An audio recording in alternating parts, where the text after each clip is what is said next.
तो यहाँ पे हम लोग बात कर रहे थे कि ये एसी में जो भी है मतलब जितने भी गैस निकलते हैं जैसे क्लोरोफ्लोरोकार्बन है तो वो इफेक्ट करता है हमारे एटमॉस्फेयर को।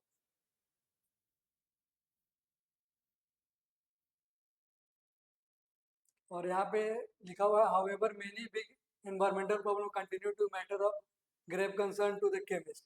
अब सबसे बड़ा प्रॉब्लम क्या है? सबसे बड़ा है कि one such problem is the management of green houses gas जैसे कि मीथेन और कार्बन डाइऑक्साइड। तो ये मतलब काफी मुश्किल हो रहा है, ये सब जो गैस हमारे निकल रहे हैं ये एटमॉस्फेयर को इफेक्ट करती है। और जैसे मीथेन का कंपोजिशन CH4 और कार्बन डाइऑक्साइड को CO2 के नाम से जानते हैं। फिर यहाँ पे सब टॉपिक है स्टेट ऑफ मैटर। अब स्टेट ऑफ मैटर में क्या लिखा हुआ है कि matter can exist in three physical state, जैसे कि आप लोग पहले भी पिछले क्लास में पढ़े होंगे जैसे 9th 10th में। तो वो हो गया जैसे कि सॉलिड, लिक्विड और गैस। अब यही कुछ कुछ सॉलिड और लिक्विड और गैस के बारे में लिखी हुई जो 9th 10th में लिखी हुई रहती है। आगे चलते हैं। यहाँ पे अगर सॉलिड, यहाँ पे कन्वर्सन लिखा हुआ है। अगर सॉलिड को अगर हम लोग लिक्विड में करेंगे तो पहले हम लोग हीट करेंगे, और लिक्विड को अगर गैस में करेंगे तब भी हीट। और अगर यही प्रोसेस को अगर हम उल्टा देखेंगे तो हमको कूलिंग करना पड़ेगा। जैसे कि गैस को अगर किए कूल तो लिक्विड में होगा, और लिक्विड को कूल किया तो सॉलिड में जाएगा।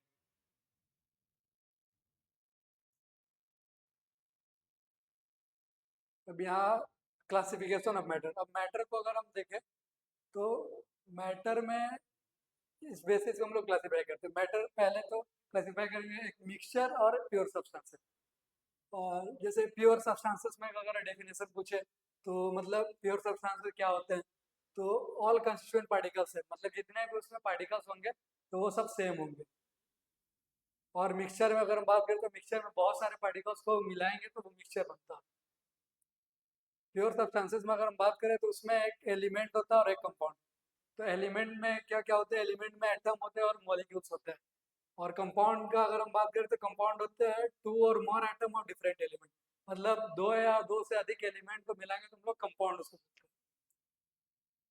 अब मिक्सचर में बात करते हैं। मिक्सचर में दो टाइप के होते हैं, एक होमोजेनस मिक्सचर होता है और एक हेट्रोजेनस मिक्सचर होता है। तो होमोजेनस मिक्सचर में क्या होता है कि इसका एग्जांपल हम लोग बात करते हैं जैसे लिक्विड सॉल्यूशन। अब लिक्विड सॉल्यूशन में जैसे कि हम बात करें वाटर और अल्कोहल, तो ये क्या है? एक होमोजेनस मिक्सचर। और एक यहाँ पे मतलब ज्यादा ही फोकस आप कर सकते हैं एलॉय। एलॉय अगर देखा जाए तो ऐसे मतलब ये सॉलिड होते हैं पर फिर भी यहाँ पे होमोजेनियस मिक्सचर कहलाते हैं। गैस और एयर हो गया, ये होमोजेनियस मिक्सचर है। फिर अगर हेट्रोजेनस मिक्सचर में बात करें तो यहाँ पे हेट्रोजेनस मिक्सचर में जैसे ब्लड, ब्लड में क्या है कि बहुत सारे उसमें कंपोजिशन होते हैं, मतलब बहुत सारे आयंस होते हैं, ये मतलब होते हैं, ठीक है। जैसे मतलब देखें तो बाइकार्बोनेट आयन होते हैं, फिर और भी बहुत सारे आयन होते हैं। और फिर पेट्रोल, पेट्रोल ऐसे देख के लगा कि आपको होमोजेनियस मिक्सचर है पर वो होमोजेनियस मिक्सचर नहीं। और जैसे कि आप मतलब डेली लाइफ में आप देख सकते हैं कि अगर पानी में आप मिट्टी मिला रहे हैं, मतलब सैंड, मतलब रेत मिला रहे हैं, तो वो क्या है? हेट्रोजेनस मिक्सचर है। और अगर वाटर और ऑयल, अगर वाटर और ऑयल को मिलाएंगे तब भी वो हेट्रोजेनस मिक्सचर है। एक एग्जांपल है ये सब।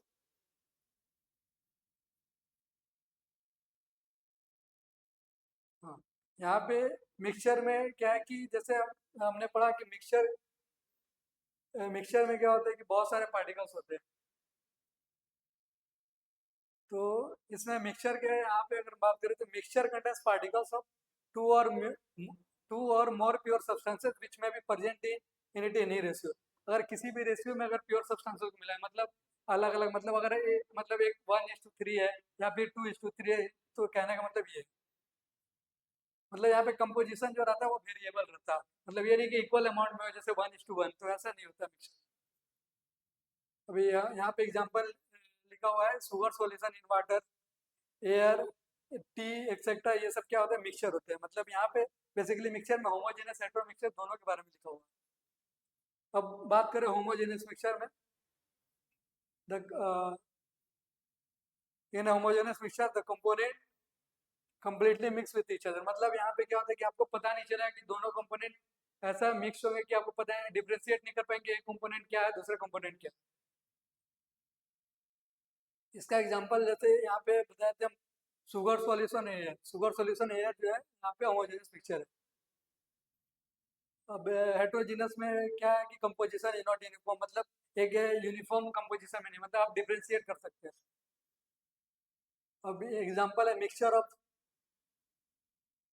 एग्जांपल क्या है, mixture of salt and sugar, अगर इसको मिलाएंगे ग्रेन पल्स ये सब अलॉन्ग विद सम डर्ट, मतलब जितने भी sand stone pieces are heterogeneous mixture. अब यहाँ पे एक लाइन मतलब काफी इंपॉर्टेंट है, ये क्या कहती है कि component of a mixture can be separated by using physical method such a simple hand picking, मतलब हाथ से उसको आप चुन सकते हैं, हटा सकते हैं जितने भी है कंपोनेंट मिक्सचर के, फिल्ट्रेशन कर सकते हैं, क्रिस्टलाइजेशन कर सकते हैं, डिस्टिलेशन। तो ये सब प्रोसेस है जो कि हम मिक्सचर के कंपोनेंट को हटा सकते हैं। प्योर सब्सटेंसेस, प्योर सब्सटेंस में क्या होता है, constituent particles of pure substances है फिक्स्ड कंपोजिशन, जैसे कि मिक्सचर में कोई कंपोजिशन नहीं था, किसी भी रेसिपी में आप मिला सकते हैं, लेकिन प्योर सब्सटेंसेस में क्या है कि एक कंपोजिशन फिक्स रहता है कि अगर आप इतना मिलाएं तो इसमें इतना ही मिलेगा, 1:1 में जा मतलब मोस्ट प्रोबेबली रहता है। जैसे अगर देखा जाए तो copper, copper silver gold water ये सब में क्या है, सब जितने भी एटम्स और मतलब एटम्स है वो सब सेम कंपोजिशन के रहते हैं, यानी कि किसी में कुछ और मिला दिया ऐसा नहीं होता। कॉपर हो गया, सिल्वर हो गया, gold water and glucose are सब एग्जांपल ऑफ प्योर सब्सटेंसेस। अब ग्लूकोज, ग्लूकोज में क्या होता है कि कंपोजिशन अगर हम बात करें तो इसमें कार्बन हाइड्रोजन और ऑक्सीजन तीनों रहते हैं, और इसको क्या है कि हम लोग सेपरेट नहीं कर सकते, जैसे कि हम लोग यहाँ पे मिक्सचर को सेपरेट कर सकते थे, पर यहाँ पे क्या है कि ये अगर प्योर सब्सटेंस है तो उसको सेपरेट करना काफी मुश्किल है, can not be separated by simple physical matter, जैसे कि हम लोग यहाँ पे करते थे hand picking, filtration, crystallisation, distillation. पर इस केस में आप ये नहीं करते, प्योर सब्सटेंसेस के फिजिकली मेथड यूज किए मतलब।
अब यहाँ पे बात करते हैं, यहाँ पे कंपाउंड के बारे में कुछ लिखा हुआ है, when two or more atom of different element combine together in definite ratio the molecule of a compound is obtained. Moreover, the constituent of compound cannot be separated into simpler substances by physical method, मतलब जैसे कि mixture को हम लोग separate कर सकते हैं वैसे कंपाउंड को नहीं कर सकते, they can be separated by chemical method, अगर इसको सेपरेट करना है कंपाउंड तो हम केमिकल मेथड का यूज करेंगे।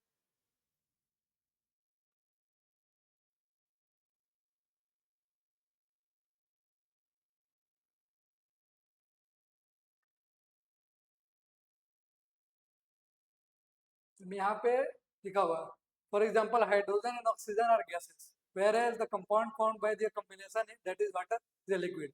ऐसा नहीं है कि अगर मेरा जो कंपाउंड बन रहा है तो जो कंपोजिशन का पहले से जो चीज प्रोडक्ट कंपोजिशन है तो वो ऐसा ही हो, ऐसा जरूरी नहीं है। जैसे कि यहाँ पे लिखा हुआ है एग्जाम्पल में कि अगर H2O का हम बात करें तो वो क्या है, वाटर क्या है, एक लिक्विड है, मतलब मोस्ट ऑफ द टाइम हम लोग उसको देखते हैं कि लिक्विड में एग्जिस्ट करता है। और अगर इसका हम बात करें तो वाटर जैसे बनता है हाइड्रोजन और ऑक्सीजन से, तो हाइड्रोजन और ऑक्सीजन क्या है, गैस है। It is interesting to note that the hydrogen burns with a pop sound.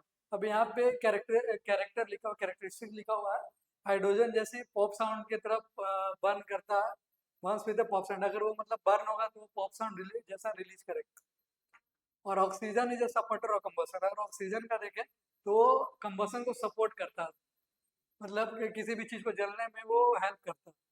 But water is use A fire extinguisher.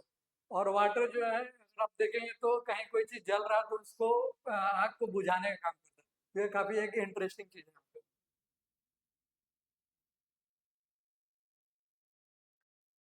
अब यहाँ पे फिजिकल एंड केमिकल प्रॉपर्टीज अगर हम देखें जाए तो फिजिकल और केमिकल प्रॉपर्टीज क्या कहती है।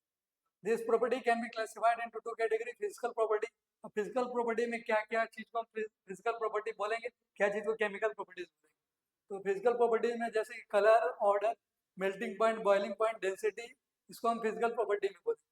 और केमिकल प्रॉपर्टीज जैसे कि कंपोजिशन, किसी भी चीज को मतलब किसी रेशियो में मिलाना, जैसे क्या क्या उस बन किससे रहा, combustibility, reactivity with acid and base, ये सब क्या है, केमिकल प्रॉपर्टी किसी भी चीज की। Physical properties can be measured or observed without changing the identity or the composition of the substance.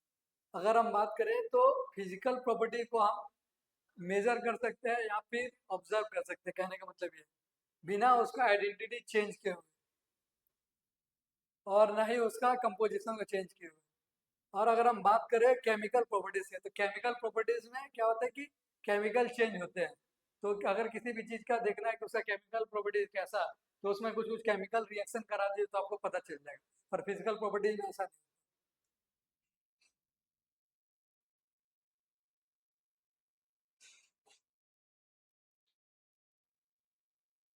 Measurement of physical property, तो यहाँ पे लिखा हुआ है कि एनी क्वांटिटेटिव ऑब्जर्वेशन और measurable is represented by number followed by unit in which it is measured.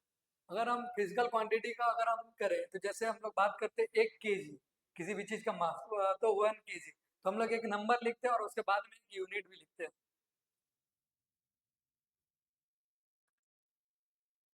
पहले में हम लोग यूज करते थे इंग्लिश सिस्टम और मैट्रिक सिस्टम, बस ये मतलब एक याद रखना, बाकी इसमें उतना जाना नहीं है।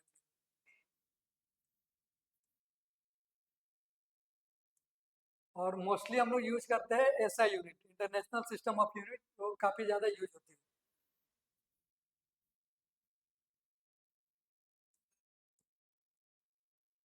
और अगर हम बात करें ऐसा यूनिट, ऐसा यूनिट में 7 क्या होते हैं, 7 बेस यूनिट होते हैं, जो कि यहाँ पे टेबल में अच्छे से लिखा हुआ है। जैसे कि लेंथ, लेंथ का अगर हम बात करें तो इसका अगर सिंबल फॉर ऐसा यूनिट देखें तो मीटर, मास का देखें तो केजी, टाइम को देखें तो सेकेंड, इलेक्ट्रिक करंट को देखें तो एम्पियर, थर्मोडायनेमिक, टेम्परेचर को देखें तो केल्विन, अमाउंट ऑफ सब्सटेंस को देखें तो मोल, ल्यूमिनस इंटेंसिटी यानी कि डर। पर यहाँ पे बहुत सारे, ये केमिस्ट्री में क्या है कि आपको ये टेम्परेचर का यूज ज़्यादा होगा और अमाउंट ऑफ सब्सटेंस का यूज बहुत ही ज़्यादा होगा। बाकी ये सब मास, लेंथ, मास, टाइम, ये मोस्ट फिजिक्स में यूज होते ज़्यादा इस न्यूमेरिकल।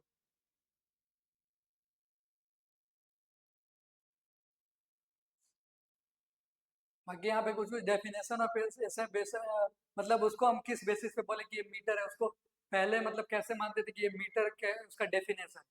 तो वो चीज़ें इसको पढ़ने की जरूरत नहीं है वैसे।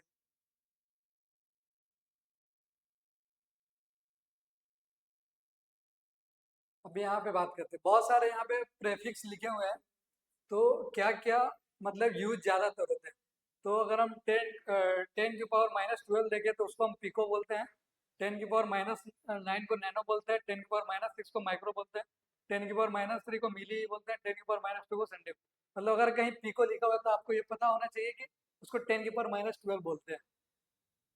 ऐसे ही बहुत सारे जितने भी प्रेफिक्स है। और अगर 10 की पावर 3 है तो किलो है, 10 की पावर 6 है तो मेगा, 10 की पावर 9 है तो जी। मोस्टली यही यूनिट आपको ज्यादातर यूज है, बाकी वैसे कोई काम का नहीं है।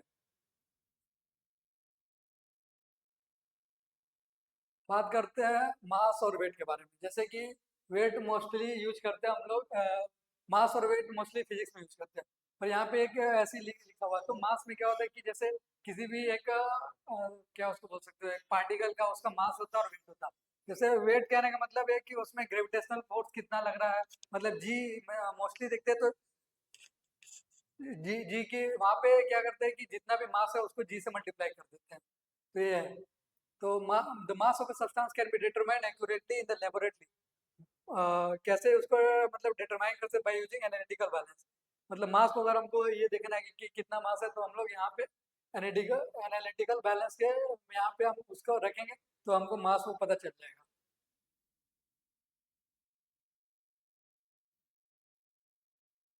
फिर बात करते हैं वॉल्यूम। वॉल्यूम में काफी मतलब कन्वर्सन फैक्टर है का, तो ये बहुत ही ज्यादा यूज आते हैं। जैसे 1 लीटर को हम लोग बोलते हैं 1000 ml। कोई भी अगर 1 लीटर पानी है तो उसको हम लोग 1000 ml बोल सकते हैं पानी। और यहाँ पे 1000 सेंटीमीटर क्यूब को 1 DM क्यूब। तो यहाँ पे अगर 1000 सेंटीमीटर क्यूब मतलब देखा जाए तो सब एक ही मतलब है, 1 लीटर ही उसको बोलेंगे इक्वल टू 1 DM। तो ऐसे मतलब याद करने का तरीका मैं बताता हूँ। जैसे कि मतलब डीएम साहब है, डीएम साहब मतलब कि डीसी ऐसे बोलते हैं, डिस्ट्रिक्ट मजिस्ट्रेट। तो उनको 1 लीटर पानी चाहिए, तो यहाँ से आप याद करते हैं 1 DM cube equal to 1 litre. और ये सब कुछ इंस्ट्रूमेंट है जो ज्यादातर प्रैक्टिकल में यूज होते हैं, जिसको जैसे ब्यूरेट इस टाइप का दिखता है, पिपेट ऐसा है, ग्रेजुएटेड सिलेंडर ऐसा दिखता है, वॉल्यूमेट्रिक ग्लास ऐसा रहता है।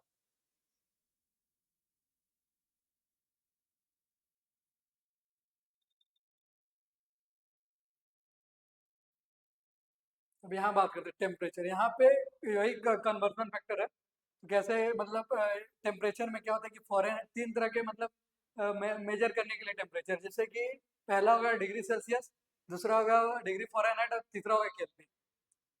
तो डिग्री फ़ारेनहाइट को अगर हमको करना है तो डिग्री से सॉरी डिग्री सेल्सियस को कन्वर्ट करना है डिग्री फ़ारेनहाइट में, तो ये इक्वेशन लिखेंगे कि degree Fahrenheit is 985 into degree Celsius plus 32। और केल्विन स्केल का अगर हम बात करें तो केल्विन को अगर करना है तो is equal two degree Celsius plus 273.15। और ये देख सकते हैं कि मतलब boiling point of water 100 degree Celsius आप लोग जानते भी होंगे, और 0 degree Celsius freezing point of water.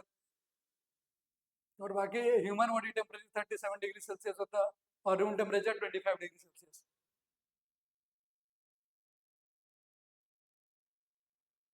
अब बात करते हैं अनसर्टेनिटी इन मेजरमेंट।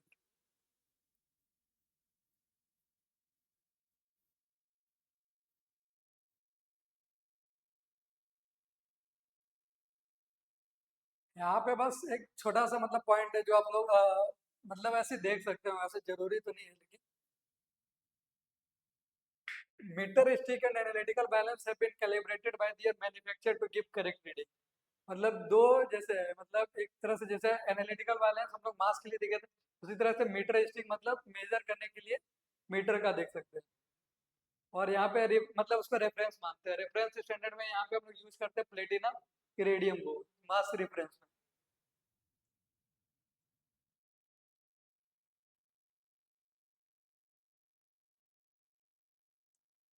Scientific notation.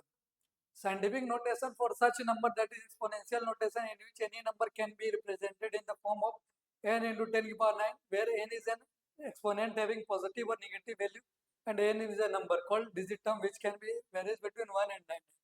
मतलब ये किसी भी नंबर को लिखने का तरीका है, किस तरह से आप नंबर को लिख सकते हैं। जैसे यहाँ पे 232.508, इसको हम ऐसे लिख सकते हैं 2.3250 10 की पावर 2।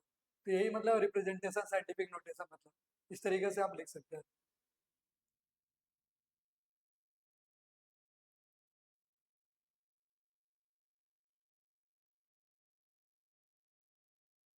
यहाँ पे टॉपिक है सिग्निफिकेंट फिगर। ऐसे फिजिक्स में ज़्यादा यूज होते हैं, और फिर भी एक बार देख लेते हैं। सबसे सिग्निफिकेंट किसको बोलते हैं, फिगर किसको बोलते हैं? Significant figure are meaningful digit which are known with certainty plus one which is estimated और अनसर्टेन। मतलब यहाँ पे क्या है कि सिग्निफिकेंट फिगर का मतलब है, जैसे कि एक एग्जांपल के तौर पे देखते हैं तो 11.2 ml लिखा हुआ, तो 11 जो है ये मेरा सर्टेन है कि 11 है। और यहाँ पे 2 है, तो 2 यहाँ पे क्या है कि इसके आगे और भी नंबर हो सकते हैं, ठीक है, 1 होगा, 2 होगा, 3 होगा, 4 होगा, कुछ भी मतलब आगे 2 के आगे कुछ भी नंबर। तो 11 एक मेरा सर्टेन है, पर 2 जो है यहाँ पे लिखा हुआ वो अनसर्टेन है। तो ये सिग्निफिकेंट फिगर का मतलब है।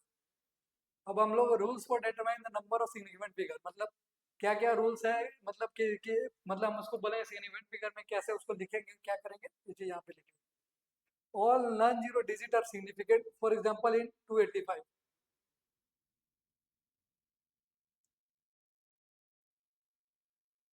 There are three significant figure and it is 0.05 minus 3 है, there are two significant। अगर हम बात करें तो जैसे 285 लिखा हो, पहले तो एक मतलब रूल देख लें, मतलब all non non zero digit, मतलब यहाँ पे जीरो नहीं रहेगा। जैसे 285 में देखें तो यहाँ पे कोई भी जीरो नहीं है, तो इसलिए हम लोग इसका सिग्निफिकेंट फिगर हम देखें तो 3 है। और जैसे कि अगर इसको हम यहाँ पे एक और एग्जांपल 0.25 ml है, तो यहाँ पे सिग्निफिकेंट फिगर कितना है, 2, क्योंकि ये जो जीरो है मतलब डेसिमल के लेफ्ट हैंड साइड जीरो को कभी नहीं लेंगे। मतलब आप ऐसे याद करते थे कि राइट राइट साइड में जितने भी चीज है उसको हम राइट ही मानेंगे, लेफ्ट साइड को मतलब नेग्लेक्ट कर देंगे। Zero preceding to the first non zero digit are not significant, such zero indicate position of decimal point 10। जैसे यहाँ पे मैंने बताया, जैसे 0.03 है तो वन सिग्निफिकेंट फिगर। अगर देखा जाए तो ये अगर लेफ्ट साइड में है, इधर इसका कोई यूज नहीं है, और राइट साइड में ही रहता तो उसका सिग्निफिकेंट है। तो इसमें अगर देखा जाए तो ये एक सिग्निफिकेंट फिगर है, इसमें देखे तो दो सिग्निफिकेंट फिगर। अब यहाँ पे एक कैसे बोल सकते हैं, यहाँ जो 3 है वो एक सिग्निफिकेंट फिगर, और यहाँ पे 5 और 2 एक सिग्निफिकेंट फिगर है, तो इसलिए दो सिग्निफिकेंट फिगर हो गए। अब यही देखिए तीसरा रूल बोलता है कि zero between two non zero digit are significant, जैसे 2.005। अब दो नॉन जीरो डिजिट के बीच में अगर जीरो है तो सिग्निफिकेंट बन जाता है। तो ऐसे यहाँ पे क्या, 4 सिग्निफिकेंट फिगर। अच्छा, जीरो एट द एंड और right of a number of significant, right side में जो भी नंबर है वो सिग्निफिकेंट है zero, provided that they are on the right side of the decimal point, for example 0.200 gram as the significant. अगर देखें तो ये हम लोग जो लेफ्ट साइड का जीरो है उसको हम लोग नहीं लेंगे, और ये इधर पीछे साइड का जो जीरो है वो हम लोग सिग्निफिकेंट मानेंगे। But if otherwise the terminal zero are not significant if there is no decimal point. For example अगर 100 का हम बात करें, अगर इसमें डेसिमल पॉइंट नहीं है तो उसको हम लोग सिग्निफिकेंट नहीं मानेंगे, तो यहाँ पे 100 का क्या एक सिग्निफिकेंट फिगर है, ठीक है। और जैसे 100.0 है, इसमें 4 सिग्निफिकेंट फिगर, मतलब इसमें क्या है कि राइट साइड में जैसे बोले कि राइट साइड में उसका सिग्निफिकेंट मानेंगे, इसलिए 4 है।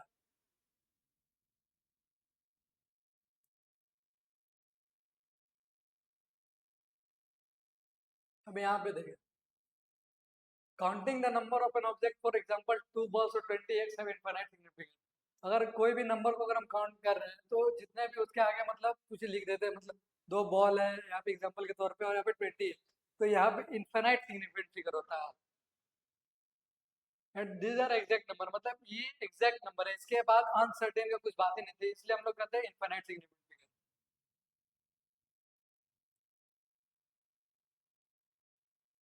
अब यहाँ पे दो टर्म है, प्रिसीजन और accuracy. Precision refers to the closeness of various measurement for the same quantity, और एक्यूरेसी का मतलब होता है agreement of particular value to the true value of a result. और बाकी यहाँ पे एक एग्जांपल के तौर पे लिखा हुआ है कि क्या क्या प्रिसीजन है, क्या क्या एक्यूरेसी है, किसको हम प्रिसीजन बोलेंगे और किसको एक्यूरेसी बोलेंगे।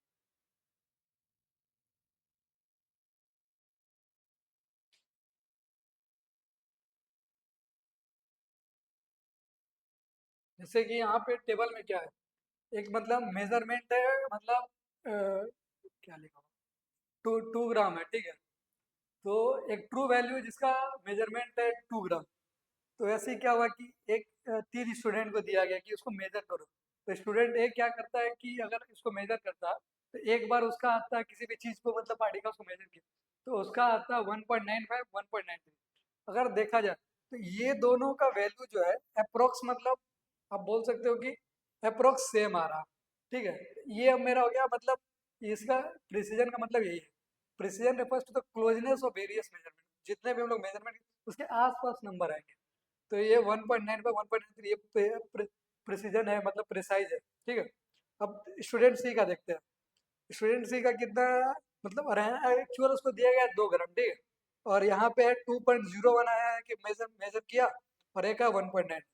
तो अगर इसमें देखें, एक तो ये दोनों वैल्यू क्लोज है, इसलिए हम लोग बोलेंगे प्रिसाइज है।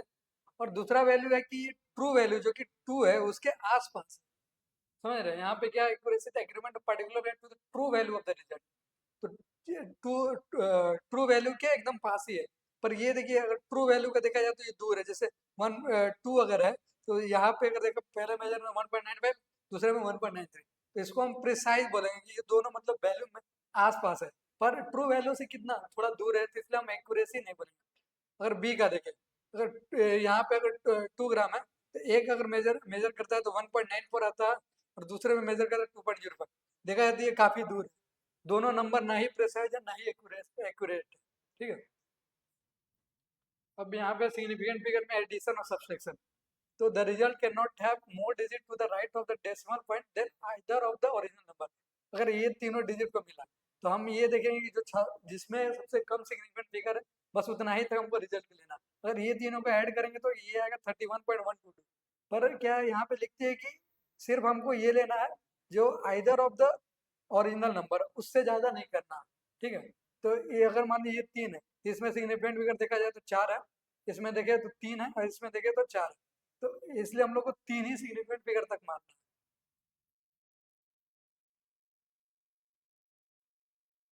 फिर वैसे multiplication division, the result must be reported with no more significant figure as in the measurement with the few significant figure.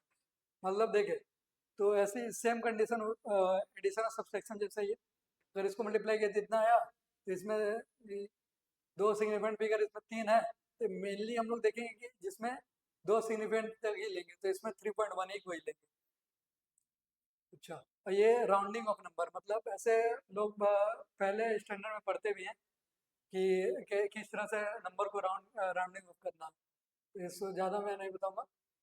if the right most digit to be removed is more than 5, अगर जैसे एक example, preceding number is increase by 1, for example 1.386, अगर हमको ये 6 को हटाना है, तो इसमें हम देखेंगे कि इसका पिछले वाला नंबर क्या, मतलब 5 से ज़्यादा बड़ा है कि या फिर छोटा। तो यहाँ देखिए तो 5 से बड़ा ये 8 जो है, तो इसमें क्या है कि 8 को हटाने के लिए हम 9 लिख सकते हैं। The right most digit to be removed is less than 5, अगर 5 से कम है, जैसे अगर ये 4 को हटाना है, तो 4 को अगर हम हटाएंगे तो यहाँ पे क्या है कि पीछे वाला डिजिट क्या है, वो क्या है, वो सेम रहेगा। मतलब हम लोग मेनली देखते हैं कि ये जो लास्ट वाला डिजिट है, उसके पिछले वाले डिजिट को भी दोनों को चेक करते हैं। अगर इसको हटाना है तो ये देखना है कि ये 5 से बड़ा है या फिर 5 से छोटा है। अगर इसमें देखें तो 5 से छोटा है, तो इसलिए हम लोग क्या है कि 3 को यहाँ पे रहने ही देंगे, ये हटेगा नहीं। तो 4 if the right most digit to be 5, preceding number is not change, अगर मान लीजिए 5 ही लिखा हुआ, और 5 को हटाएंगे कैसे, तो उसमें प्रीसीडिंग नंबर को देखेंगे कि अगर वो ऑड है तो उसको क्या करेंगे, फॉर एग्जाम्पल इस टू डिवाइड बाई 5 3 टू 4, तो अगर ऑड है तो उसको एक इंक्रीज कर देंगे, और इवन है तो उसको ऐसे ही रहने देंगे। डायमेंशन एनालिसिस, डायमेंशन एनालिसिस के अगर हम बात करें तो इसका कुछ नाम है, फैक्टर लेवल मेथड लिखा हुआ है, तो उसको हमको समझ जाना है। और यूनिट फैक्टर मेथड बोले तो वही डायमेंशन एनालिसिस है।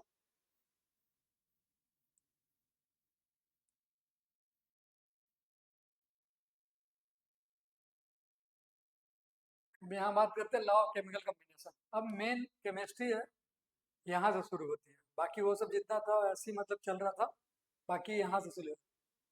तो यहाँ पे पहला लॉ है, law of conservation of mass. अब law of conservation of mass किसने दिया, बस ऐसे ही एक नाम, बस आपको ये ध्यान रखना, वैसे जरूरत नहीं हो। तो law of chemical of conservation of mass Antoine वन लेवजर ने दिया। अब ये मेनली स्टडी कर रहे थे कंबसन रिएक्शन में, ठीक है। तो इसमें बात करते हैं, मतलब कंबसन रिएक्शन में हम लोग उस चीज़ को देखते हैं। तो all the physical and chemical changes, अब there is no net change in mass during the process, hence he reached out to the conclusion that the matter can neither be created nor be destroyed. This is called law of conservation. Law of conservation of मास क्या बोलता है कि कोई भी ना तो हम matter को बना सकते हैं, ना ही उसको क्या उसको बोलते हैं डिस्ट्रॉय कर सकते हैं। ना तो क्रिएट करते हैं ना डिस्ट्रॉय करते हैं, बस यही है कि एक फॉर्म से दूसरे फॉर्म में कन्वर्ट कर सकते हैं। यहाँ पे क्या law of definite proportion, law of definite proportion दिए दिए थे प्रॉस। इन लोग क्या बोला था, ये स्टेटेड है given compound always contains exactly the same proportion of element by weight. अगर हम बात करें तो ये ऐसा बोले थे कि एक एलिमेंट है, ठीक है, तो एक सॉरी एक कंपाउंड है, उसमें जो एलिमेंट है तो वो सेम का मतलब कंपोजिशन मतलब यहाँ पे देखा जाए तो एक एग्जांपल के तौर पे देखते हैं।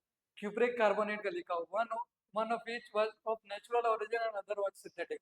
अगर दोनों का मिला है तो कंपोजिशन अगर देखा जाए तो अप्रोक्सीमेट क्या है, दोनों का सेम या फिर एक्चुअल सेम। ये कहने का मतलब है कि कहीं से आप मतलब निकाले चाहे तो नेचुरल सोर्स हो या फिर सिंथेटिक आप उसको बना रहे हैं, दोनों का कंपोजिशन सेम रहेगा। तीसरा बात करते हैं, तीसरा लॉ क्या है, law of multiple proportion.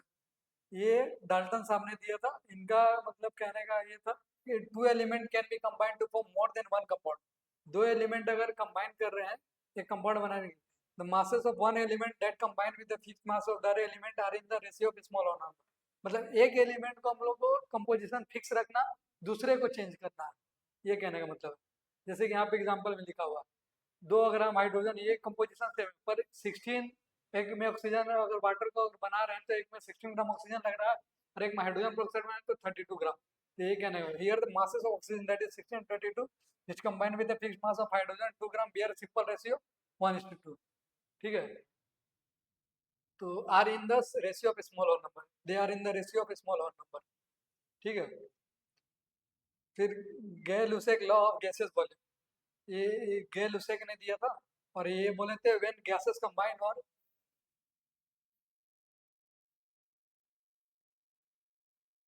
are produced in a chemical reaction that do so in a simple ratio by volume provided all gases are at the same temperature and pressure। Mainly यहाँ पे जितना भी मतलब chemical reaction कराएंगे तो basically volume पे इन्होंने बात की थी कि मतलब एक सिंपल रेशियो वॉल्यूम में ही रहना चाहिए।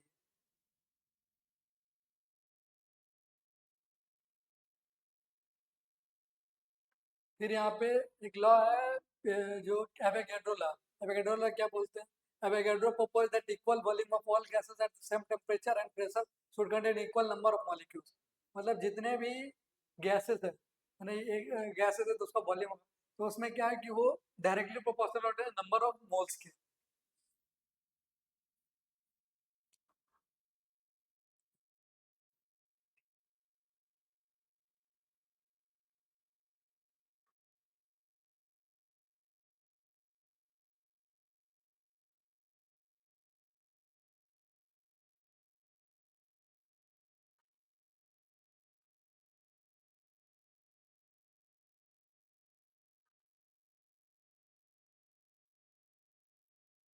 फिर बात करते हैं डाल्टन एटॉमिक थ्योरी। तो डाल्टन एटॉमिक थ्योरी में डाल्टन डाल्टन जी ये बोले थे, उनके कुछ कुछ ये है, तो matter consist of individual atom. मतलब मैटर ऐसा है, मैटर में इंडिविजुअल एटम मतलब एटम को हम तोड़ नहीं सकते, कहने का मतलब ये था। All atom of given element have identical property. जितने भी एटम है एक एलिमेंट के अंदर उसके आइडेंटिकल प्रॉपर्टी होगा, जैसे उनका including identical mass. Atom of different element differ in mass. मतलब अगर एक एलिमेंट का एटम देखे और दूसरे एलिमेंट का एटम देखे तो वो दोनों अलग है। Compound are found when atom of different element combine in a fixed ratio. और कंपाउंड कब बनते हैं, जब एटम और डिफरेंट अलग अलग एलिमेंट का अगर एटम मिला और वो भी फिक्स रेशियो में, तो उसको कंपाउंड बोलते हैं। Chemical reaction involve reorganization of atom. These are neither created nor destroyed in chemical reaction।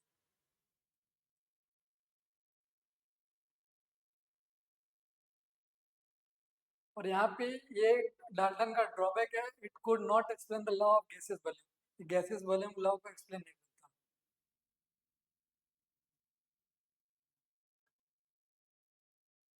अब एटॉमिक मास के बारे में बात करते हैं। तो एटॉमिक मास में क्या है कि इसका अगर मेजर के लिए मास स्पेक्ट्रोमेट्री और डिटरमाइन द एटॉमिक, किसी भी एटॉमिक मास का अगर डिटरमाइन करना तो उसके लिए हम लोग मास स्पेक्ट्रोमेट्री का यूज करते हैं। अब यहाँ पे बात करते हैं 1 AMU। 1 AMU मतलब एक एटॉमिक मास यूनिट क्या हो किसको बोलते हैं। One atomic mass unit defined as mass exactly equal to 1/12 of mass of one carbon 12 atom. बस ये मतलब डेफिनेशन। बाकी 1 AMU, बाकी 1 AMU का यूनिट अगर देखें मतलब कितना होता है, क्या कितना को हम 1 AMU बोलेंगे तो 1.666056 इंटू 10⁻24 ग्राम को 1 AMU हम लोग बात करेंगे। और अगर देखा जाए तो अब में क्या होता है कि एएमयू को रिप्लेस कर गया, उसको हम लोग एएमयू की जगह यू लिखते हैं, which is known as unified mass, उसको हम लोग यूनिफाइड मास बोलते हैं। दूसरा एवरेज एटॉमिक मास, यहाँ पे when we take into account the existence of these isotopes and their relative evidence, the average atomic mass of that element can be computed. अगर हम किसी भी मतलब जैसे कि कार्बन है तो कार्बन का अगर देखें तो 3 आइसोटॉप्स है, कार्बन 12, कार्बन 13, कार्बन 14। तो ये क्या है कि अगर इसका हम लोग मेनली एवरेज निकाल देते हैं, तो इसलिए एवरेज एटॉमिक मास बोलते हैं कि ये तीनों में मोस्टली देखा जाए तो सबका एबंडेंस अलग है। तो बेसिकली हम लोग इन लोग का एबंडेंस देखते हैं और फिर एवरेज निकाल लेते हैं, उसी का ज़्यादा यूज करते हैं। रिलेटिव एविडेंस यहाँ पे लिखा हुआ। तो अगर हम लोग तीनों का एवरेज निकालते हैं तो बेसिकली मेरा आता है 12.011 यू। तो बेसिकली ये जो एमयू है, यूनिट है, तो इसी का हम लोग ज़्यादा यूज करते हैं।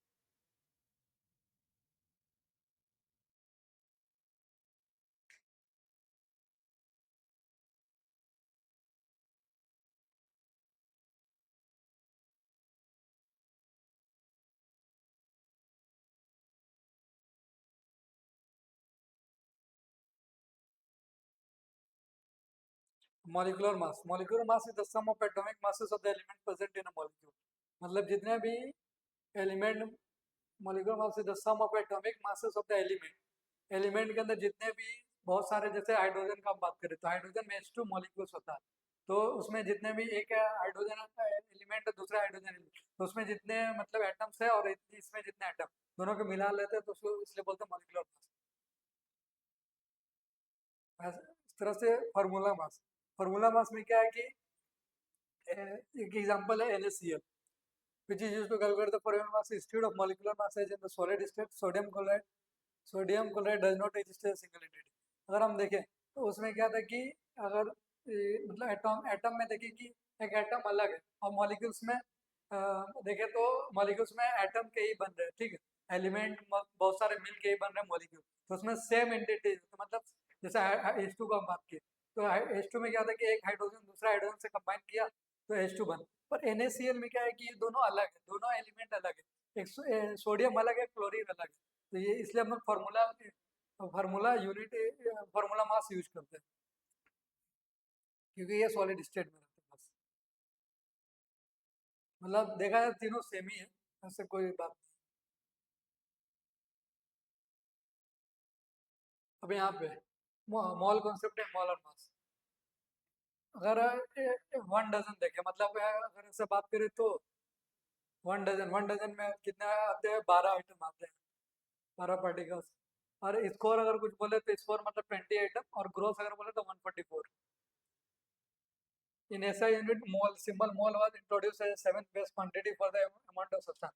इसमें हम लोग पिछले देखे थे SI यूनिट में कितने 7 बेस यूनिट होता था, तो इसको 7 बेस क्वांटिटी माना गया था, मोल अमाउंट ऑफ सब्सटेंस।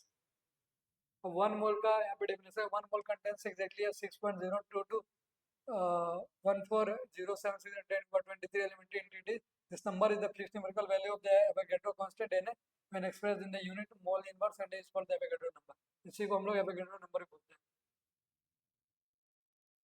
बस यहाँ पे ये 1 पे कितना, मतलब इसको हम बोलेंगे 6.022 इंटू 10⁻23, इसको 1 मोल का।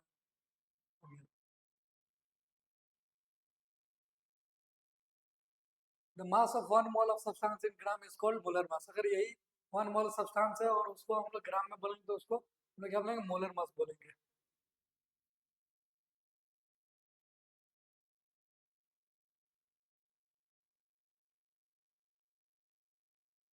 यहाँ पे ये न्यूमेरिकल बनता है कि किसी भी मास परसेंटेज ऑफ एलिमेंट निकालने के लिए, तो mass of that element in the compound into 100 divided by molar mass of the compound.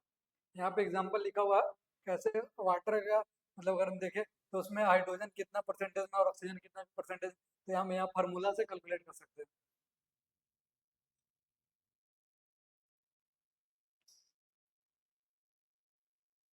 अब यहाँ पे एम्पेरिकल फार्मूला और मॉलिक्यूलर फार्मूला के बारे में बात करें तो एम्पेरिकल फार्मूला में यहाँ पे लिखा हुआ है कि empirical formula represent the simplest whole number ratio of various atom present in a compound, whereas the molecular formula shows the exact number of different type of atom present in a molecules of a compound.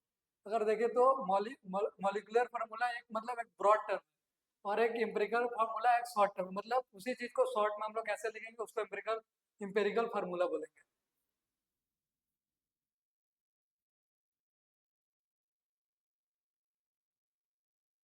अब यहाँ पे बात करते हैं स्टैचोमेट्री and स्टैचोमेट्री calculation. तो स्टैचोमेट्री हम लोग क्या चीज क्या क्या मतलब क्या क्या चीज को ले सकते हैं। तो stoichiometry the deals with the calculation of masses, sometime volume also of the reactant and product involved in a chemical reaction. तो अगर स्टैचोमेट्री के मतलब बहुत सारे मतलब रिएक्शन होंगे, तो उसमें मोस्टली हम लोग देखेंगे मास और वॉल्यूम का, और majority of the time volume को ही लेकर स्टैचोमेट्री के निकालते हैं केमिकल रिएक्शन को।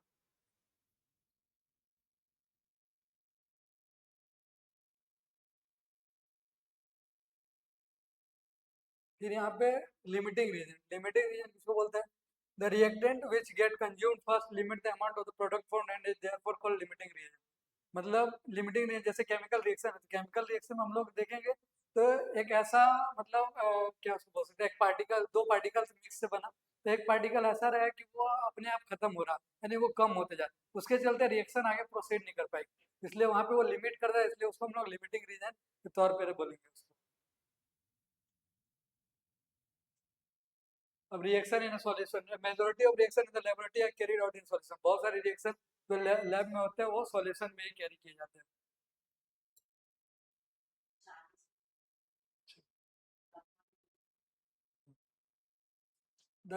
फिर यहाँ पे ये सब मतलब अगर देखा जाए तो ये सब कुछ कुछ टर्म्स है जो कि मोस्टली यूज होंगे।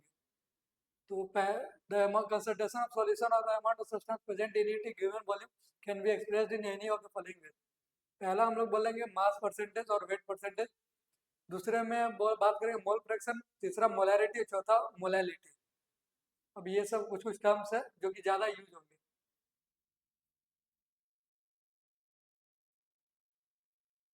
बाकी इधर एग्जांपल एग्जांपल बहुत सारे देख लीजिए। फिर ये मास परसेंटेज का जो फॉर्मूला है उसको हम लोग बोलेंगे mass of solid divided by mass of solution into 100। फिर मोल फ्रैक्शन किसी भी कंपोनेंट का या फिर किसी भी चीज का, तो हम लोग क्या लिखते हैं, number of moles of A divided by number of moles of solution. और इस तरह से आप उसको रिप्रेजेंट कर सकते हैं। वैसे इसी तरह से मोल फ्रैक्शन ऑफ बी को भी ऐसे कर सकते हैं।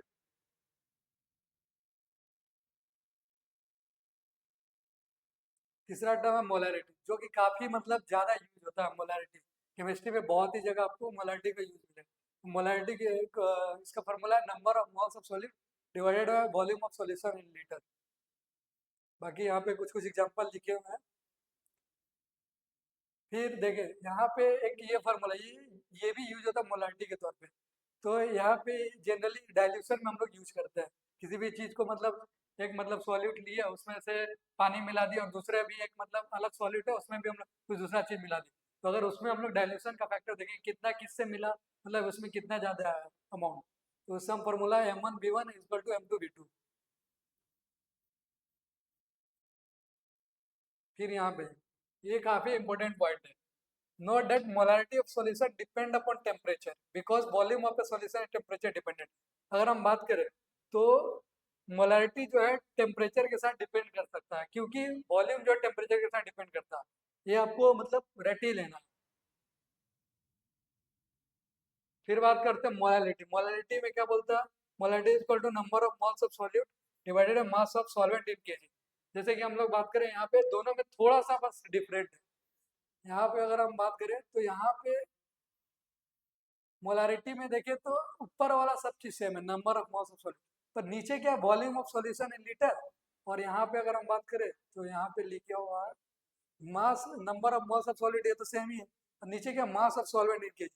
उसमें वहां पे था कि सॉल्यूशन का लीटर देखते थे, मतलब कितना सॉल्यूशन है, और इसमें हम लोग देखते हैं सिर्फ सॉल्वेंट, यहाँ पे सॉल्यूशन का बात ही नहीं करता। तो इसलिए दोनों का टर्म मतलब आप ऐसे याद कर सकते हैं, लिटी लिटी अगर हम देखें तो केजी के तौर पे मतलब ये आप याद कर सकते हैं, तो इसलिए यहाँ पे सॉल्वेंट आप याद कर सकते हैं, सॉल्वेंट इन केजी। फिर यहाँ पे एक लिखा हुआ the solution of higher concentration is also known as stock solution. किसी भी सॉल्यूशन का अगर कुछ ज्यादा कंसंट्रेशन उसको हम लोग बोलेंगे स्टॉक सॉल्यूशन।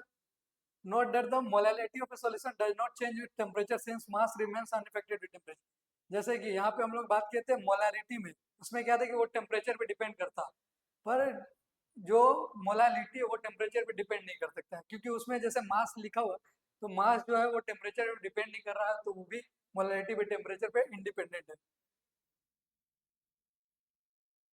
फिर यहाँ पे एक छोटा सा मतलब ऐसे लिखा हुआ है समरी में, the measurement of quantity in chemistry are spread over है वाइड रेंज ऑफ 10⁻31 टू 10⁻+23।